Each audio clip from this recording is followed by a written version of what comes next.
Haseyo Buyaimnida. And for today's vlog ay magta-travel kami for today at pupunta kami sa Jungpyeong. Alam niyo ba guys, ang Jungpyeong ay isang lugar dito malapit sa amin sa Umsong, sa Chungcheongbuk-do, at special ang lugar na Jungpyeong dahil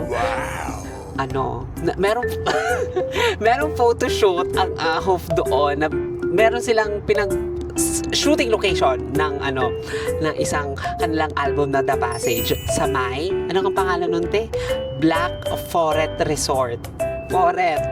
Forest talaga, wala siyang S. Wala talaga siyang S. So, pupuntahan namin ang Black Forest Resort sa may Jungpyeong. Gusto ko lang ma-experience yung mga na-experience nila, lalo na kasama ko si Teba, ni na JS. So, let's go. Tara na sa Jungpyeong kasama aking mga friends. Ate Cha, diba? Special participation na ang kalad-kari nating friend si Ate Cha. Mag-hi ka naman Ate Cha, diba? At ang ating si Pirena, huwag natin siyang gambalain, naglalaro siya. Pero siya yung promotor ng at ang kanyang jowa. Sila ang may car. So, pag may car, kung saan tayo nakakarating, pag walang car, bahay lang. Yes. Stop the house lang tayo. So, tara na. Let's go to Jungpyeong. Let's go.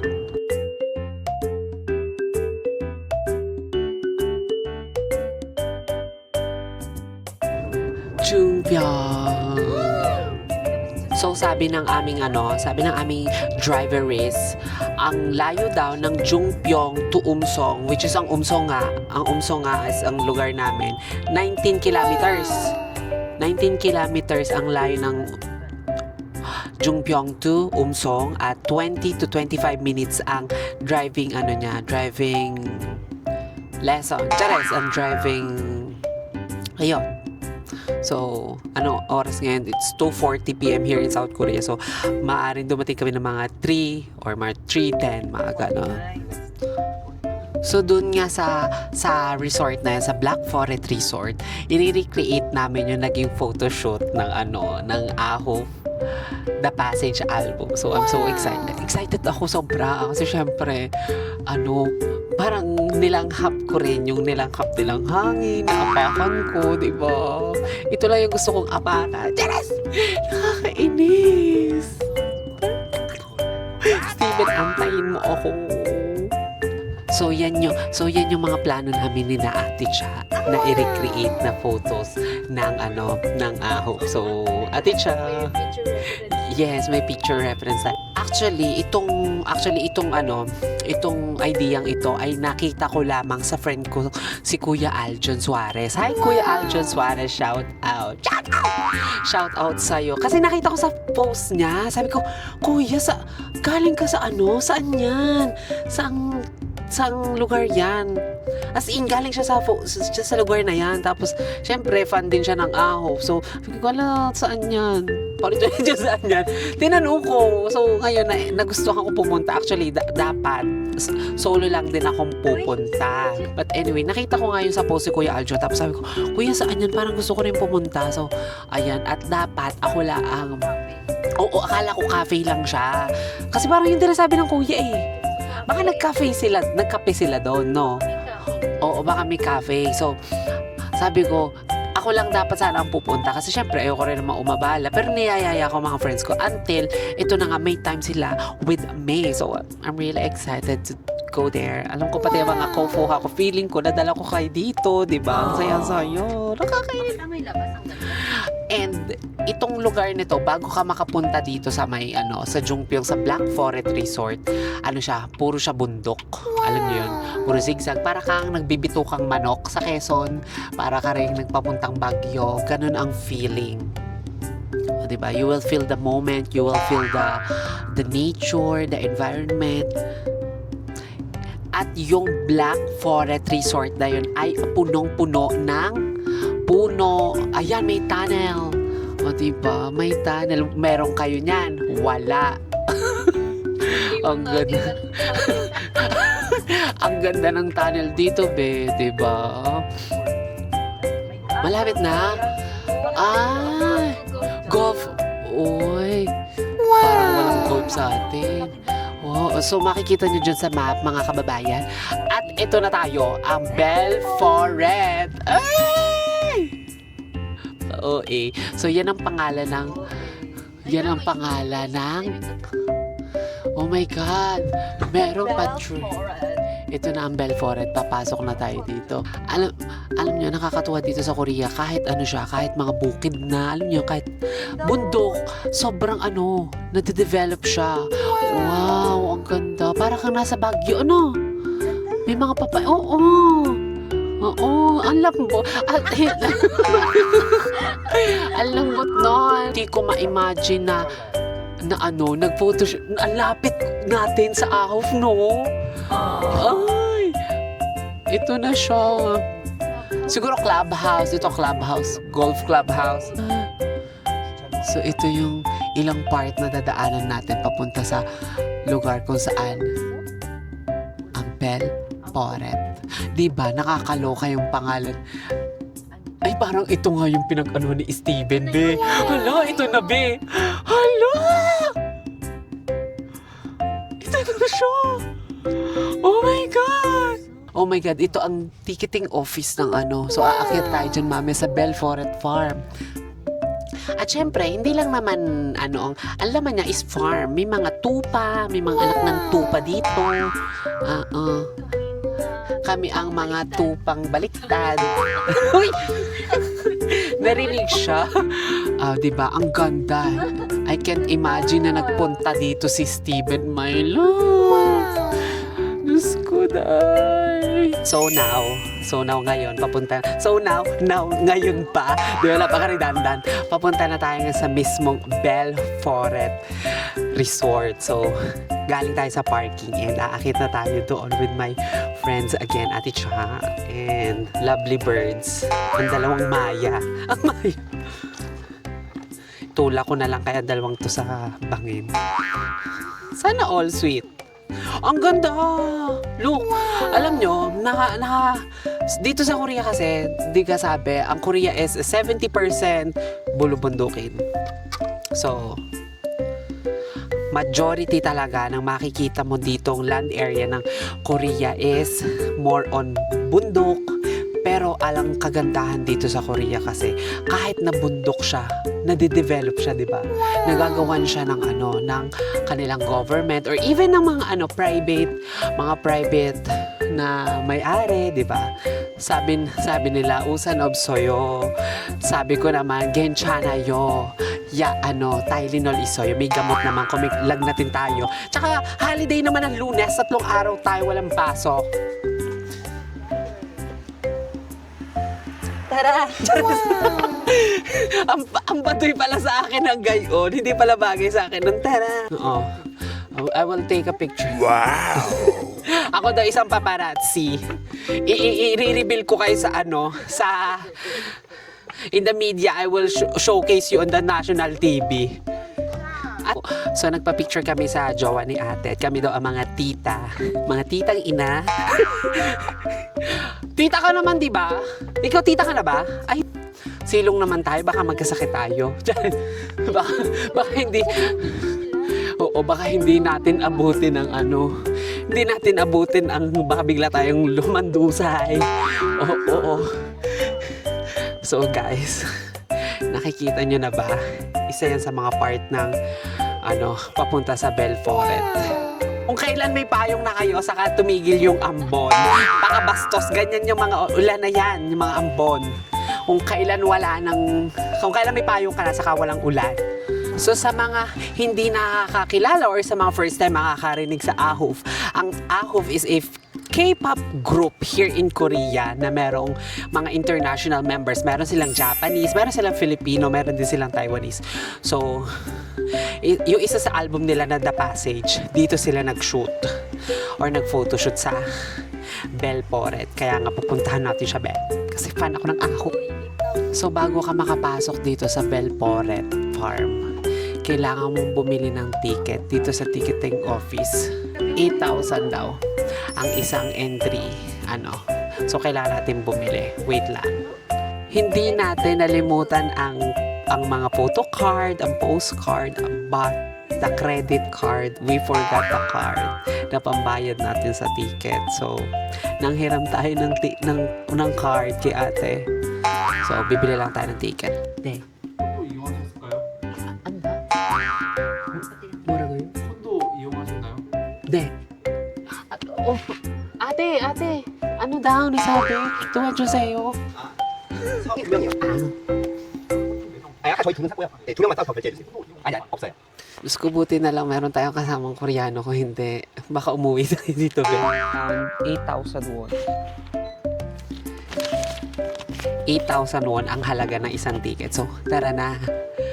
Belporet, tana! Let's go! Paka-uwi na. So, papasok na kami sa Belporet. Akala ko si Steven. Napakagaling. Ito, nag-photoshoot. Dito si Steven. Diyan, kasi kita to. Ay, ala, ito yung mga area ni na JL. Ano, nahinga ba natin si JL? Oh my gosh. Tara na.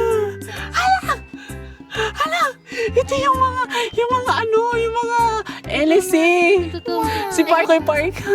Kasunod sa loob sila. Ang natin, Diyos ko, latik na ako, Bing. Sobrang pawis ko na. Narito na tayo sa Belporet. Oh my God. Recreate na namin yung mga pictures nila. Are you excited, Ate Cha? Paano? Paano excited? Paano excited? Excited. May bago tayong friend, si Estefano. So dito sa Belforet, farm talaga siya. Ito yung mga anak ng tupa. Di ba? Mga anak ng tupa. Di ba? Mga anak ng tupa, Diyos ko. Hi, na-meet niyo ba ang ahov? Sana all nakalapit sa ahov. Alin yun? Nasaan yun? Anong part yun? So, hinahanap namin ni Ate Cha ang Anong? Ito ba? Ito. Diyos ko. Pakita mo. Ito yung kay Cha Wonki, di ba? Kung makikita nyo yan kay Cha Wonki, ito siya. Dito siya. So, oh my gosh. Paano yon? Doon siya tumungtong. Hala, ate ko. Dito tumungtong si Cha Wonki, be. Diyan siya tumungtong. Tumungtong. Dito. Dito. Saan na siya tumungtong? Teka lang, tingnan natin kung anong posting ni Cha Wonki.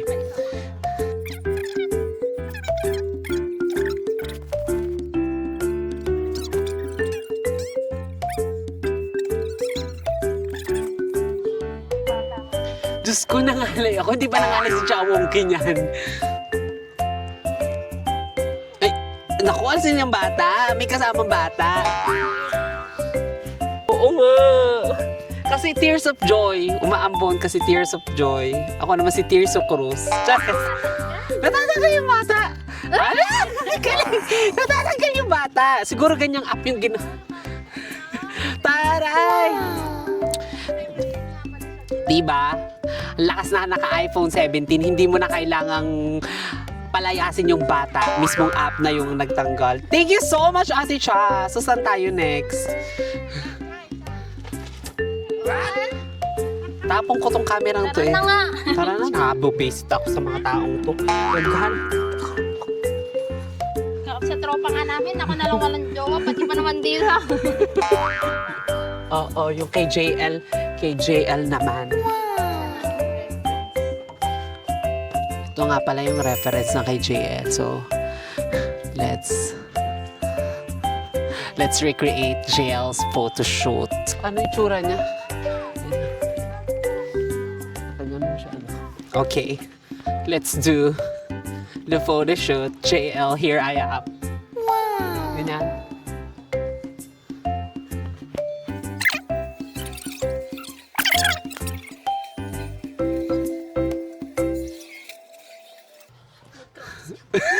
Nag-cramps yung photographer. Kita niyo ba? Sumakit yung binti niya. At saka yung photographer namin, iniingatan namin na magkalagnat siya, be. Ito na, kakainis. Pero I love you so much, JL. Ang dilim natin. Oo. Yung lalaki yung taas, pero pagdating sa baba, nag-spaghetti yung tuhod. JL, din mo ang ginawa mo sa akin. Diba? Para yung ilalim kong part. Para may naglalaro ng text dati ng bata. Yung ganito, Ate Cha. Diba? Ganyan, JL. Dahil mahal ka namin. Siya tayo, nalimutan ko ipakita to. Okay lang, oh. Oo, sa mga sunod na lang. So, dala ko nga pala ang ating faux habong, ang ating light stick ng aho. Yan ang aking photographer, di ba? Paka-nice niya as a friend talaga. Ayan. O, di ba? O, go girl! O, di ba? Nag-enjoy din siya. Para rin siyang bata. Enjoy your kid! Enjoy your kid! Enjoy... Ay! Ay! Extreme? Extreme ba siya? Ay, parang, try mo muna, ikaw muna. Hala. Ay! Extreme nga siya. Hala, parang gusto ko i-try. Extreme daw siya. Diyos ko. Siguro tinry din to na JL. Ay, oo nga, oh my God. Ate ko. Hala. Hala, oo nga. Dapat sabay. Sabay.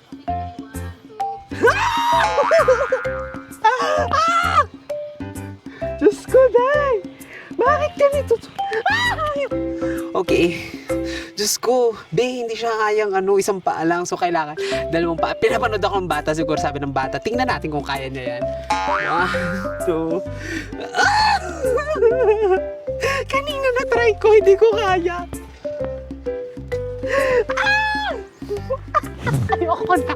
Ayoko na. Hindi daw are. Ayoko na, hindi ko na kaya. Nakakaya. Ayoko na, masyado na tayong eksena dito. Tara na, let's go. So, meron dito mga parot. Oh my God. Diba? Dito sa part ito, alam. Ito, ang cute ng mga parot. Hello! Annyeong! Annyeong! Saan mo rin ako ate dito?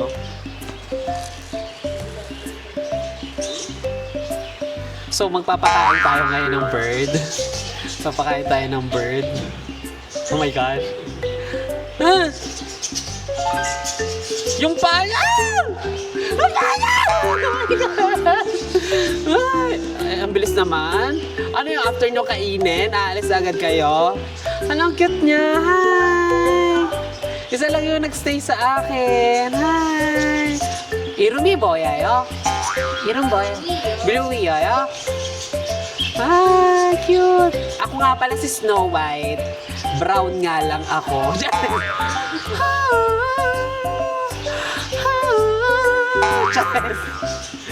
Ang daming birds dito, everyone. Dito sa Korea, alam nyo ba? Iwanan nyo na ang mga wallet nyo. Maiwan ang mga wallet, maiwan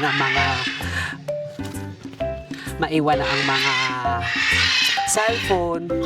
Babalikan mo ba yan? Pero ang payong. Payong, Huwag na huwag mong iiwan kung saan-saan. Yan yung mawawala. Ganyan dito sa Korea.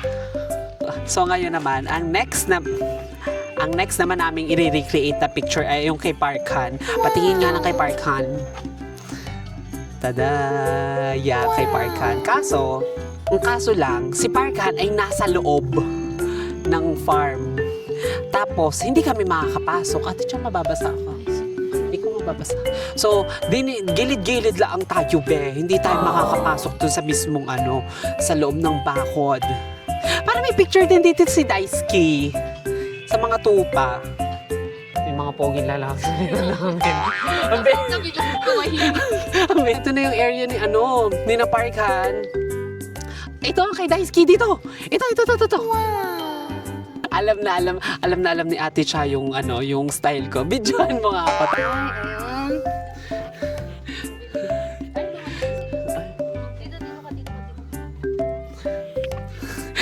Ang sapul ko, kasi sila talaga yung purpose. Kita na ba sila? Wala na, hindi nakita. Yan. Oo, yung dalawa lang. Feeling ko. Oo, yan lang yun. nakita na.